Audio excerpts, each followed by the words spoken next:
Eh ben, bonjour les fans d'apiculture et bienvenue dans mon atelier. Donc c'est un atelier, il y en a un petit peu partout parce que c'est la saison apicole et en plus je travaille un peu à la maison. Hier j'ai fait pas mal de copeaux, là des Go justement, tiens, pour faire ce qu'on appelle les mini plus. Donc vous pouvez voir sur un ancien tuto à moi que j'avais fait des mini plus l'an dernier en polystyrène, mais les abeilles arrivaient à ronger à des endroits, donc c'était pour moi pas terrible. Pour l'hivernage, j'en ai fait 3 en hivernage, 3 essaims et ils sont actifs. Donc ça va me permettre de relancer pour mes reines cette année en F1. Donc là j'ai refait 7 mini plus hier après-midi. Donc j'ai pris la planche de 27. Bon, elle fait un bon 25, hein, entre 25 et 26. Je l'ai poncé un petit peu à la main pour enlever un peu tout le surplus des copeaux. Et j'ai tout taillé à la dimension. Donc j'ai fait pour le devant et le derrière 23,5 et pour les deux côtés qui sont rainurés 28,5. Ça nous permet de mettre 5 cadrons, je crois, ou 6. Je ne sais plus si c'est 5 ou 6, mais je vais le mettre en bas de la vidéo, je le mettrai. Donc on a dit 23,5 pour le devant et le derrière et 28,5 pour les côtés. Ensuite à la défonceuse, j'ai fait une encoche de 1,5 cm de profondeur et 1 cm de l'épaisseur. Donc 1 cm de l'épaisseur, 1,5 cm de profondeur. Pour nous permettre que le cadron, vous voyez ça c'est un cadron qui était construit l'an dernier, hein, rentre bien dedans. Voilà. Donc j'ai des cadrons classiques que j'avais acheté donc à Apitoff qui me les avait vendus. Donc ceux-là c'est pas des emboîtables et sinon j'en ai aussi des emboîtables. Alors je sais plus où. Allez là-bas. Attendez, j'arrive.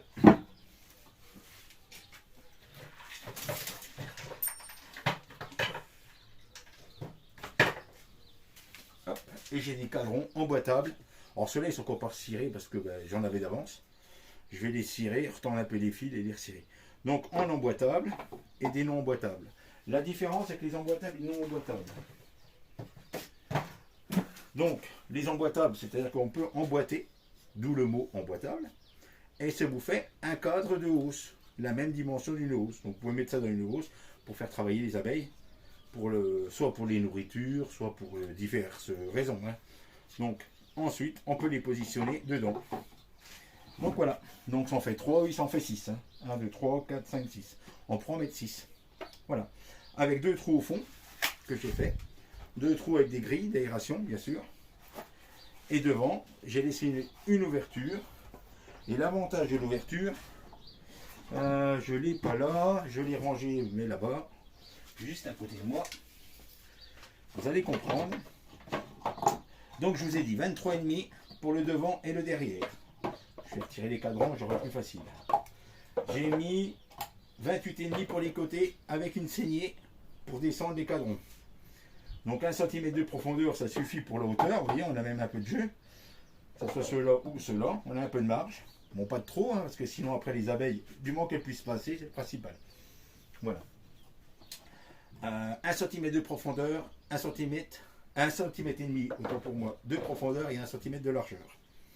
Ensuite, j'ai mis une petite latte tout autour, par-dessus, de 24 d'épaisseur sur 12 cm de haut, 12 mm. Ça nous fait l'ouverture et une planche pour le fond avec percée et 2 grilles. Là, je vous ai laissé, donc je l'ai mis à ras. J'ai laissé une petite place et j'ai remis une autre baguette devant. Pourquoi? Tout simplement, comme ça, je peux insérer ma grille Nico, que ce soit la grille verte ou la grille blanche. Voilà, pour la fermeture. Et l'avantage, c'est que je ne coupe pas ma grille. Toc, toc. Et comme ça, je peux la réutiliser. Ça fait 2 utilisations en une. Et au-dessus, je vais remettre un plastique transparent et un papier à bulles, vous savez, isolant. Et tout en haut, je remettrai un bout de polyuréthane. Donc le même que je fais à l'heure qu'il est, le polyuréthane. Tout simplement. Alors ça, je les enlève. Je remettrai tout simplement un morceau de polyuréthane à la bonne dimension. Ça, c'est la dimension pour ce que je vous explique après. Donc à la bonne dimension, avec les chutes de bois que je vais clouer en dessous. Ça me fera la largeur pour le bord, avec un peu de jeu, et je laisserai en polyuréthane pour le toit. Tous mes toits vont être faits comme ça. Alors, ceci, ça sert à quoi? Ça sert tout simplement à faire mes cadres, mes partitions, ce qu'on appelle isoloantes. Alors, comment je fais? Je prends des vieux cadres, parce que j'arrive à les retirer dans les ruches. Un internaute m'avait dit, tu as des vieux cadres, tu les retires pas, entre autres. Ben non, j'ai du mal à les retirer. Alors, je ne sais pas trop comment on fait. Je sais qu'il faut déplacer les cadres à l'intérieur de la ruche pour se permettre de les retirer. Parce que des cadres avec du couvain, moi ça m'embête de retirer des cadres avec du couvain dessus.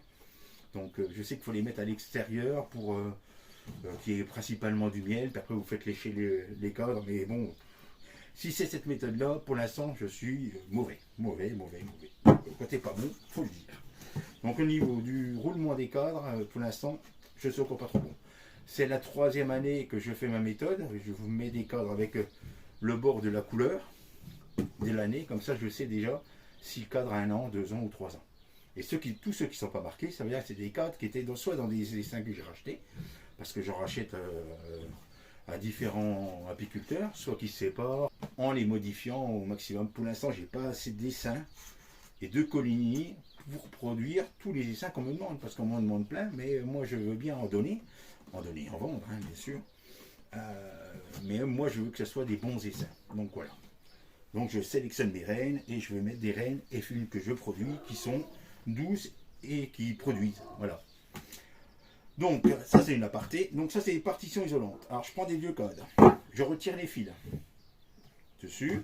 Je vais acheter, alors ça je l'ai acheté à Castorama, mais vous en trouvez à différents endroits, hein, en 25 mm, donc 2 cm et demi, aluminium. L'avantage c'est que c'est déjà en alu. Ensuite, vous le coupez à la dimension de l'intérieur de votre cadre. Donc l'intérieur.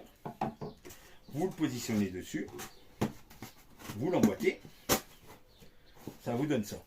D'accord? Ensuite, je découpe une petite bande d'aluminium. Donc c'est du 10 d'épais, 10 de large. Parce que comme ça, je mets un coup d'un côté et un coup de l'autre. Ça fait moitié d'un côté, moitié de l'autre. Je fais ça pour le devant, pour le haut, pour le bas et les côtés. Et ça vous donne un rendu comme ça. Vous avez déjà fait 3-4. Ça vous donne un rendu comme ça. Voilà. Donc l'aluminium au milieu, avec le polystyrène à l'intérieur. Vous recoulez une bande en haut, une bande en bas. Et ensuite, une bande de chaque côté. Donc voilà. Donc là, les 3 méthodes. La première, sans bande. La deuxième, quand j'ai déjà mis une bande en haut, une bande en bas. Donc en haut et en bas, bien sûr. Et le 3e, quand c'est tout rendu, tout fini. Et voilà. Et je mets ça en partition isolante. Donc ça me revient beaucoup moins cher. Après, oui, c'est du travail. Mais l'avantage, c'est aussi, je trouve, donner des astuces à différentes personnes. Et ça peut vous aider. Voilà. Et le monsieur s'en sépare, donc je les reprends pour faire diverses choses. J'ai déjà expliqué, soit faire des divisions, remettre des reines dedans, pour permettre à des autres apiculteurs d'avoir des essaims, mais corrects. Voilà. Et ça m'occupe, et puis j'aime bien faire ces systèmes-là. Donc oui, j'en achète, je redivise, et je l'en revends. En les modifiant au maximum. Pour l'instant, j'ai pas assez d'essaims et de coligny pour produire tous les essaims qu'on me demande, parce qu'on m'en demande plein, mais moi je veux bien en donner, en vendre, hein, bien sûr. Mais moi je veux que ce soit des bons essaims. Donc voilà. Donc je sélectionne mes reines et je vais mettre des reines et fines que je produis qui sont douces et qui produisent. Voilà. Donc ça c'est une aparté. Donc ça c'est des partitions isolantes. Alors je prends des vieux cadres. Je retire les fils dessus.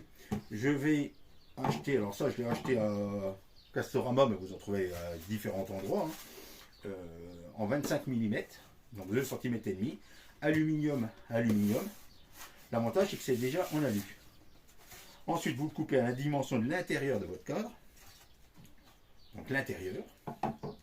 Vous le positionnez dessus. Vous l'emboîtez. Ça vous donne ça. D'accord? Ensuite, je découpe une petite bande d'aluminium. Donc c'est du 10 d'épais, 10 de large. Parce que comme ça, je mets un coup d'un côté et un coup de l'autre. Ça fait moitié d'un côté, moitié de l'autre. Je fais ça pour le devant, pour le haut, pour le bas et les côtés. Et ça vous donne un rendu comme ça. Parce que j'en ai déjà fait 3-4. Ça vous donne un rendu comme ça. Voilà. Donc l'aluminium au milieu, avec le polystyrène à l'intérieur. Vous recoulez une bande en haut, une bande en bas. Et ensuite, une bande de chaque côté. Donc voilà. Donc là, les trois méthodes. La première, sans bande. La deuxième, quand j'ai déjà mis une bande en haut et une bande en bas. Donc en haut et en bas, bien sûr. Et le troisième, quand c'est tout rendu, tout fini. Et voilà. Et je mets ça en partition isolante. Donc ça me revient beaucoup moins cher. Après, oui, c'est du travail. Mais l'avantage, c'est aussi, je trouve, donner des astuces à différentes personnes. Et ça peut vous aider. Voilà. Et ben, sur ce, à une prochaine vidéo.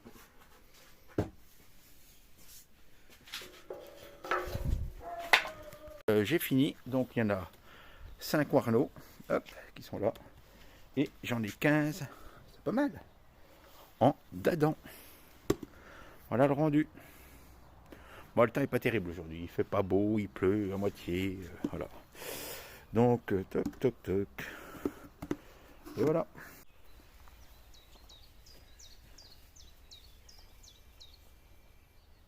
Et ben, nous voilà au verger.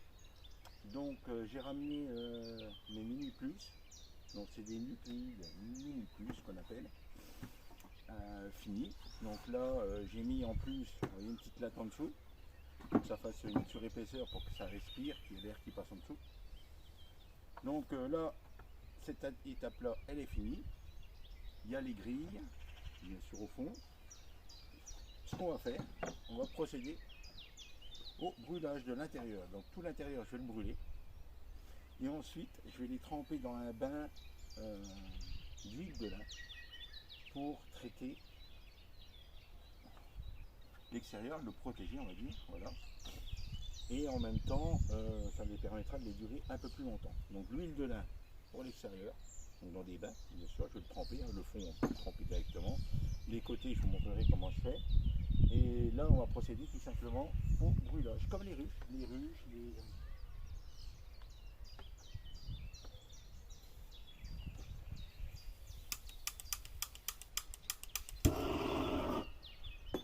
Donc mon petit chalumeau comme d'habitude.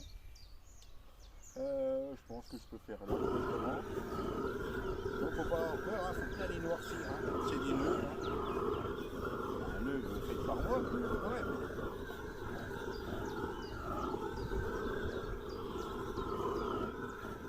Alors on les brûle, tout simplement.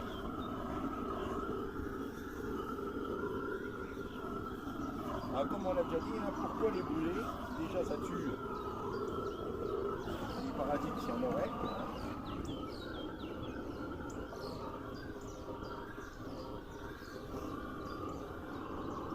Et ça traite contre les champignons qu'il peut avoir.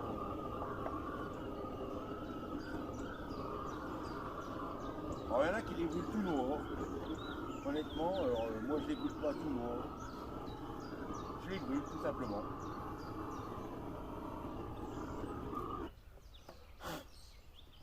Ça brûle le bois.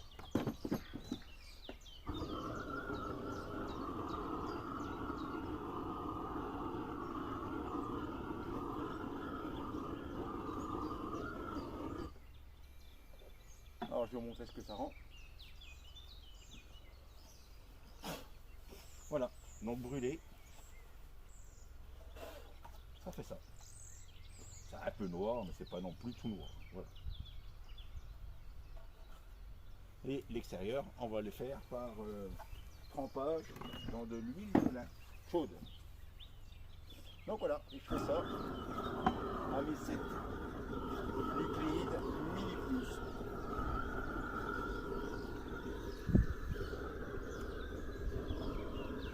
Cet après-midi travail.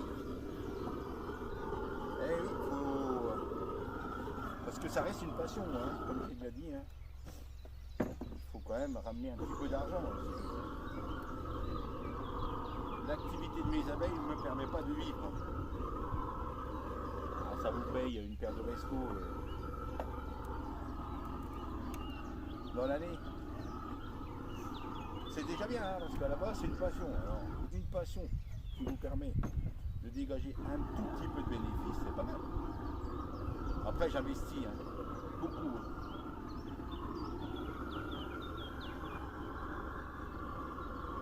Donc honnêtement, entre l'investissement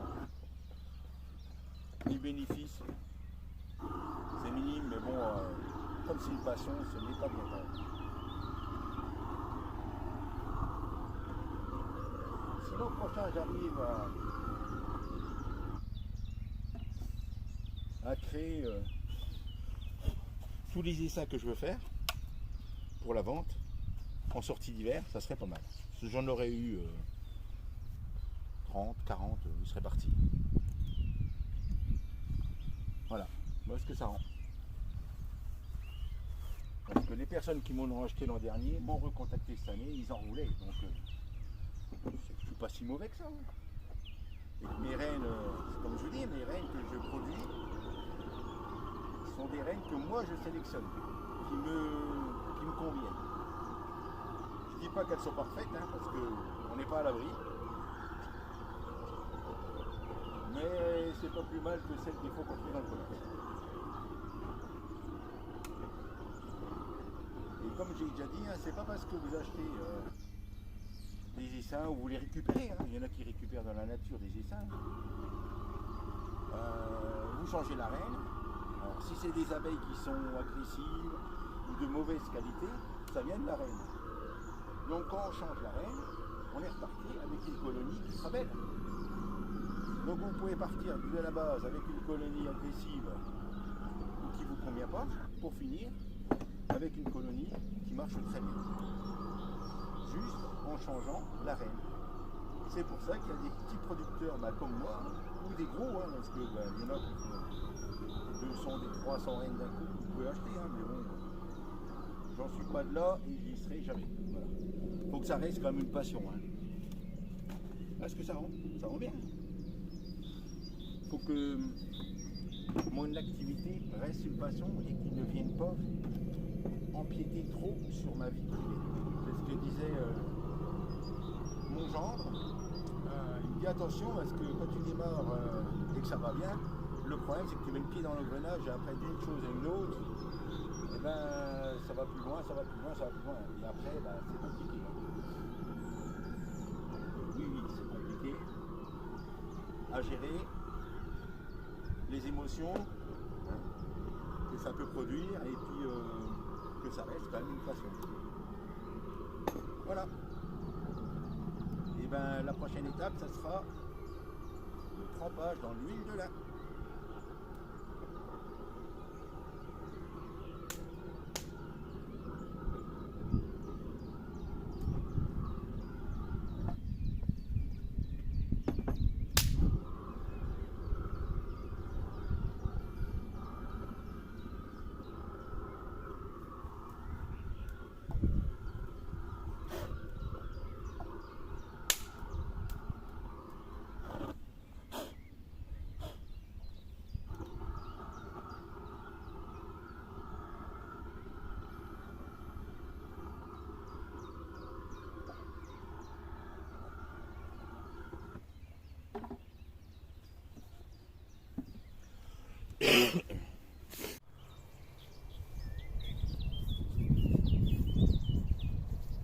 Ben voilà, donc aujourd'hui trempage des mini plus dans l'huile de lin. Donc voilà, j'ai acheté de l'huile de lin en 5 litres. Je l'ai mis dans un couvercle de ruche. C'est étanche, c'est plié mais c'est étanche. J'avais un petit doute mais non, je vous confirme que c'est étanche. Donc j'ai mis 5 litres. Je l'ai fait tremper. Au préalable, j'ai fait chauffer l'huile de lin, vous voyez la bouteille de gaz. Bon, c'est un peu chamboule tout, mais ça va. Et on voit des petites bulles qui se dégagent, donc le bois est en train d'absorber toute l'huile de lin. Ça fera une protection. Donc hier, vous avez vu que je les ai brûlés à la flamme et aujourd'hui on les fait tremper.